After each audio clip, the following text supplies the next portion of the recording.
दो इदारे जिनकी जिम्मेदारी सुपरविजन करना है और उसके बाद ये वाकया पेश आ जाए और उसके बाद आप ये कहें कि ये कॉन्ट्रैक्टर की जिम्मेदारी थी, उनके खिलाफ कार्रवाई की जाए। आपने भी पब्लिक से बात की, मैंने भी बात की सर, यहाँ पर जितने भी लोग मौजूद हैं उन्होंने यही कहा कि यहाँ पर बिल्कुल भी सेफ्टी मेजरमेंट्स का ख्याल नहीं रखा गया था।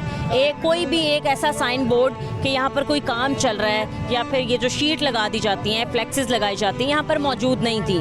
और दूसरी बात यह कि यहाँ पर एक ठेकेदारी निज़ाम पर गैर कानूनी पार्किंग स्टैंड भी था जो चलाया जा रहा था। तो ये सारी चीज़ें ना, यहाँ पर स्ट्रीट लाइट्स मौजूद थी। तो ये सिर्फ एक इदारा नहीं, यहाँ पर बहुत से इदारे इन्वॉल्व हो गए हैं एक ही मैटर में। देखिए, चीफ मिनिस्टर का जो विजन है कि अंडर वन अम्ब्रेला सारे इदारे काम करेंगे, तो ये क्या अंडर वन अम्ब्रेला काम कर रहे हैं? मैं आपको बड़ी हैरानकुन बात बताता हूँ कि कल रात को जब ये वाक़या पेश आया तो मैंने पहला फ़ोन एमडी वासा को किया कि ये क्या वाक़या पेश आया। उसने कहा, ओहो, ये तो हमारा एरिया ही नहीं है, हम तो यहाँ पर काम ही नहीं कर रहे, ये तो टीपा काम कर रहा है। ब्लेम गेम स्टार्ट हो गए। वेरी नेक्स्ट कॉल मैंने टीपा के ऑफिसर को की। मैंने उससे पूछा कि वासा कह रहा है कि यहाँ पर काम नहीं वो नहीं काम कर रहे, आप काम कर रहे हैं। उन्होंने मुझे जवाब दिया कि देखिए, हमने तो मैन होल बना दिया था, अब तो ये जिम्मेदारी वासा की है। क्या आपने किसी तरह की हैंडिंग ओवर टेकिंग ओवर की? क्या किसी ने एक इदारे को दूसरे इदारे को ख़त लिखा? ये मिसकम्युनिकेशन थी।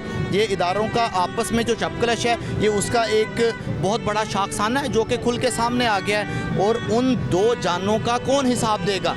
किसी के पास इसका जवाब नहीं है। खतीजा, आप देखिएगा, ये कुछ दिन गुजरने हैं, ये सारा मामला ठप हो जाना है। ये अभी लेटर्स निकलेंगे कि तमाम मैन होल कवर को चेक किया जाए, पूरे पंजाब में सस्पेंड कर दिया जाएगा, अफसरों के खिलाफ कार्रवाई कर दी जाएगी। ये कुछ भी नहीं होना। एक पॉलिसी आई थी कि प्लास्टिक रिकम्पोजिट के जो मैन होल कवर हैं वो इस्तेमाल किए जाएंगे। वो कहाँ पे इस्तेमाल किए गए? किसी भी जगह पे नहीं किए गए। क्या यहाँ पे कोई जो ढक्कन मौजूद था, यहाँ पे तो सीधा ये खिलाफ वर्जी थी।